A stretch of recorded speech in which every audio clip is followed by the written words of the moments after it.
که با آموختن علم شما اخلاقتان در خانه تغییر یافت، با آموختن علم با اطرافیان اخلاقتان تغییر یافت، تربیه فرزندتان تغییر یافت، معاملتان با خویش و تبار خود و با خویش و تبار شوهر تغییر یافت. شوهر برعکس برای شما سهم گذاری میکند که شما بخونید. وقتی میبیند که شما با آموختن علم تغییر یافته ایستادید، با آموختن علم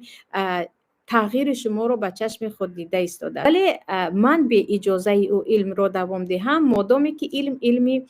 فرضی هست، شما الله رو میشناسید، قرآن خواندن رو یاد میگیرید و حق شوهر رو پایمال نکرده ایستادید، یعنی حقوق شوهرتون رو هم رعایت کرده ایستادید، در اینجا باکی نیست که علل خصوص که الان درس ها در داخل خانه هست، درس رو دوام دهید و چه خیلی گفتم اگر اخلاقتون برابری درس تغییر یافت، یقین بدانید که اگر شوهر از اهل فهم و از